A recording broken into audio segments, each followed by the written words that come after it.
Troll sat alone on his seat of stone, and munched and mumbled a bare old bone. For many a year he had gnawed it near, for meat was hard to come by. Done by, gum by. In a cave in the hills he dwelt alone, and meat was hard to come by. Up came Tom with his big boots on. Said he to Troll, "Pray, what is yon? For it looks like the shin of min Uncle Tim, and should be a line in a graveyard. Caveyard, paveyard. This many a year has Tim been gone, and I thought he were lying in graveyard." "My lad," said Troll, "this bone I stole. But what be bones that lie in a hole? Thine uncle was dead as a lump of lead, afore I found his shin bone. Tin bone, thin bone. He can spare a share for a poor old troll, for he don't need his shin bone." Said Tom, "I don't see why the likes of thee without asking leave should go making free with a shank of the shin of my father's kin, so hand the old bone over. Rover, trover, though dead he be, it belongs to he, so hand the old bone over." "For a couple of pins," says Troll and grins, "I'll eat thee too, and gnaw thy shins. A bit of fresh meat will go down sweet. I'll try my teeth on thee now. He now, see now, I'm tired of gnawing old bones and skins. I've a mind to dine on thee now."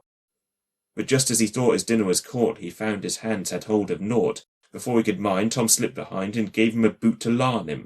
Warn him, darn him. A bumple of boot on a seat, Tom thought, would be the way to larn him. But harder than stone is the flesh and bone of a troll that sits in the hills alone. As well set your boot to the mountain's root, for the seat of a troll don't feel it. Peel it, heel it. Old Troll laughed when he heard Tom groan, and he knew his toes could feel it. Tom's leg is game since home he came, and his bootless foot is lasting lame. But Troll don't care, and he's still there, at a bone he boned from its owner. Donor, boner. Troll's old seat is still the same, and a bone he boned from its owner. Hush, nask, Dorbatoluk. Hush, nask, Gimbatol.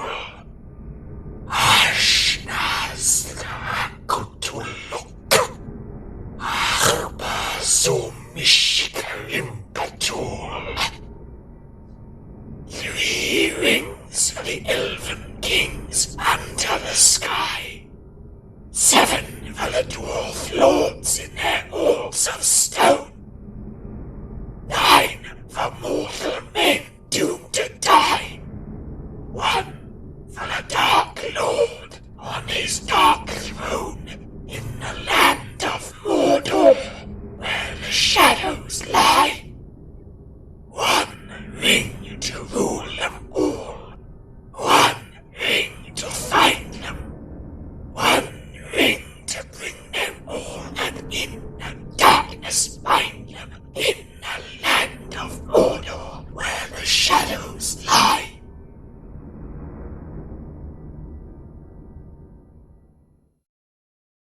There was a man who dwelt alone as day and night went past.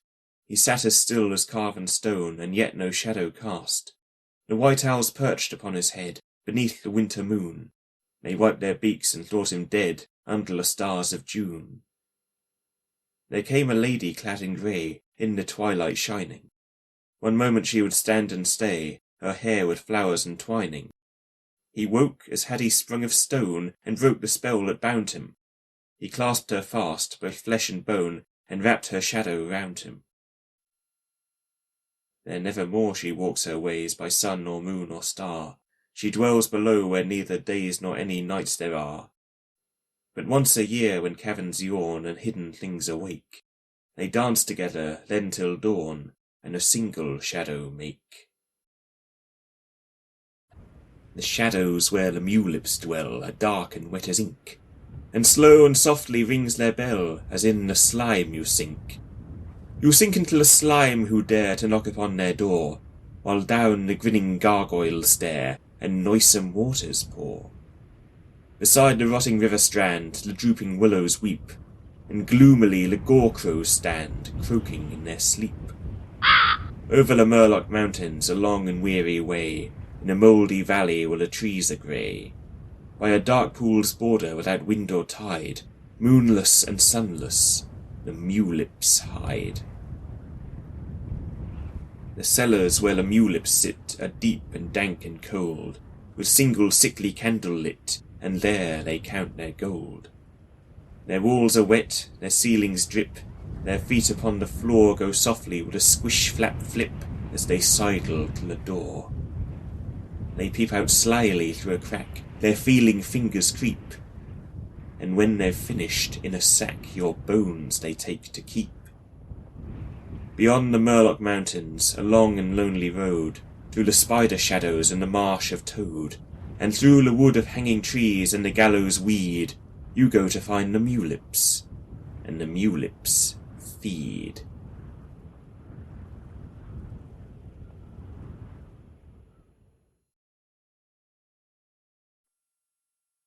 The lonely troll he sat on a stone and sang a mournful lay. Oh why must I live on my own in the hills of far away? My folk are gone beyond recall and take no thought of me.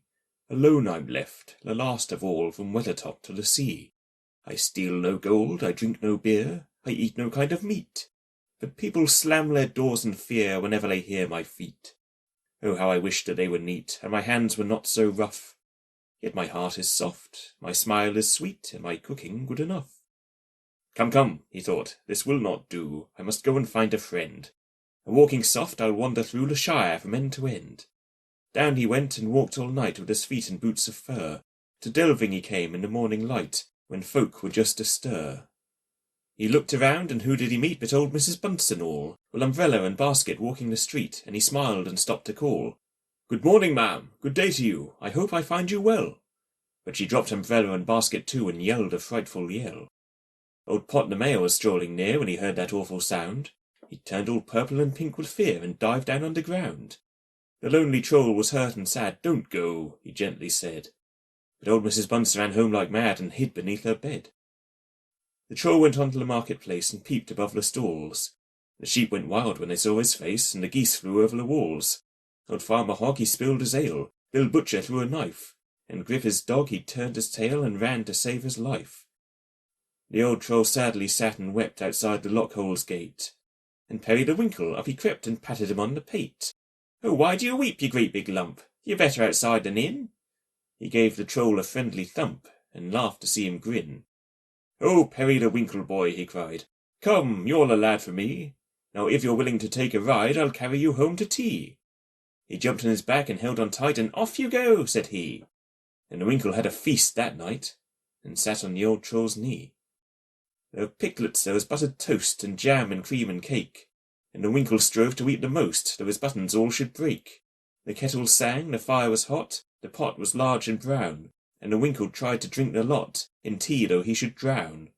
When full and tight were coat and skin, they rested without speech, till the old troll said, I'll now begin the baker's art to teach, the making of beautiful crampsome bread, of bannocks light and brown, and then you can sleep on a heather bed, with pillows of owlets down.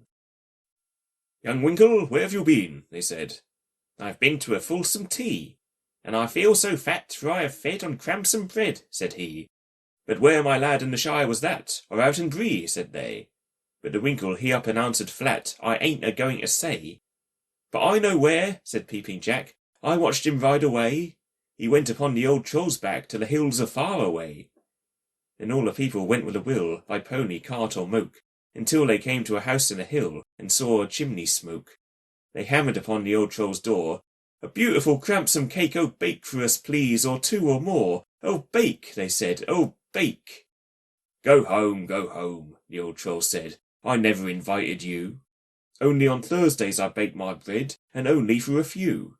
Go home, there's some mistake. My house is far too small, and I've no piglets, cream, or cake. The Winkle has eaten all. You Jack and Hog, old Bunce and Pot, I wish no more to see. Be off, now all the lot. The Winkle's the boy for me.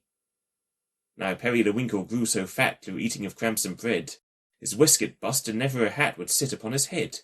For every Thursday he went to tea and sat on the kitchen floor, and smaller the old troll seemed to be, as he grew more and more. The Winkle a baker great became, as still is said in song. From the sea to Bree there went the fame of his bread both short and long.